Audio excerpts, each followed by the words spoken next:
आज की इस बुद्धा स्टोरी इन हिंदी के जरिए आप जानेंगे कि हमारी जिंदगी कितनी कीमती है और हमें अपनी इस कीमती जिंदगी को किस तरह जीना चाहिए। एक बार की बात है, गौतम बुद्ध अपने शिष्यों को जिंदगी से जुड़ी अच्छी बुरी चीजों का ज्ञान दे रहे थे। सभी शिष्य उनकी बातों को बहुत ध्यान से सुन रहे थे।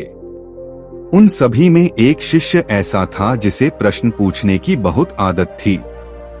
वो उठकर गौतम बुद्ध के पास गया और उनसे बोला, आप हमें जिंदगी के बारे में जो कुछ सिखा रहे हैं उस सब का क्या फायदा, क्योंकि हम में से बहुत से बच्चों को ये भी नहीं पता कि हमारे जीवन का मूल्य क्या है और ये जीवन हमारे लिए कितना कीमती है। पहले आप हमें ये बताइए कि इस जीवन का मूल्य क्या है। अपने शिष्य की बात सुनकर गौतम बुद्ध अपने कक्ष में गए और एक चमकता हुआ पत्थर का टुकड़ा लेकर आए। वो टुकड़ा उन्होंने अपने शिष्य को दिया और बोले, मैं तुम्हें इस जीवन का मूल्य तब बताऊंगा जब तुम इस पत्थर का सही मूल्य पता लगाकर आओगे। साथ ही ये ध्यान रखना कि तुम्हें ये पत्थर का टुकड़ा किसी को बेचना नहीं है। गौतम बुद्ध की बात मानकर वो शिष्य बाजार की तरफ चला गया।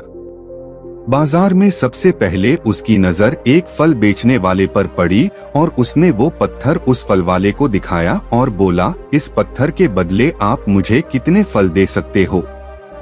फल वाला बोला, ये पत्थर कुछ खास तो नहीं है, लेकिन फिर भी इसके बदले में तुम्हें 10 केले दे सकता हूँ।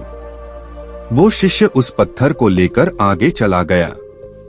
फिर उसे एक सब्जी वाला मिला। शिष्य ने उस सब्जी वाले से उस पत्थर की कीमत पूछी। सब्जी वाले ने उस पत्थर को ध्यान से देखा और बोला, इस पत्थर की कीमत के बदले में तुम्हें ज्यादा से ज्यादा 1 बोरी भरकर सब्जियां दे सकता हूँ। इसके बाद वो शिष्य उस पत्थर को लेकर एक सोने के व्यापारी के पास गया। उस पत्थर की टुकड़े की चमक देखते ही उस सुनार ने उसकी कीमत 100 सोने के सिक्के लगाई। शिष्य ने वो टुकड़ा बेचने से मना किया तो वो सुनार उसके बदले 200 सोने के सिक्के देने को भी राजी हो गया, लेकिन शिष्य ने वो पत्थर नहीं बेचा। इसके बाद वो शिष्य एक हीरों के व्यापारी के पास गया और उनके सामने उसने वो पत्थर के टुकड़े को रख दिया। उस पत्थर को देखते ही हीरों के व्यापारी ने एक साफ कपड़ा बिछाया, उस पत्थर को उसके ऊपर रखा, फिर उसकी परिक्रमा की और हाथ जोड़कर उस पत्थर को कपड़े में लपेटते हुए वो बोला, तुम जिसे मामूली पत्थर समझकर उसकी कीमत पूछ रहे हो, असल में ये एक बेशकीमती रूबी है। ऐसा रूबी हर किसी को नहीं मिलता। मैं अगर अपना सब कुछ बेच भी दूं तो भी इसकी कीमत नहीं चुका सकता। उस व्यापारी की बातें सुनकर वो शिष्य हैरान हो गया। वो दौड़ा दौड़ा सीधा बुद्ध के पास आया और उन्हें उसने जो कुछ भी बाजार में हुआ वो सब बताया।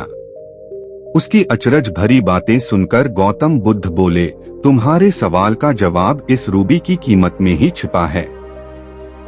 हमारा जीवन भी एक रूबी है, रूबी की तरह ये भी बेशकीमती है, लेकिन हम इस बात को हमेशा नजरअंदाज करते हैं और अपने जीवन का मूल्य नहीं समझते।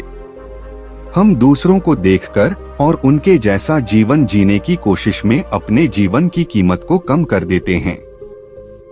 हम ये सोचते हैं कि हमारी जिंदगी की कीमत वही है जो दूसरे हमें बताते हैं, लेकिन ये बात हमेशा ध्यान रखना कि सामने वाला अपनी हैसियत, बुद्धि और अपनी समझ के हिसाब से तुम्हारी कीमत लगाता है।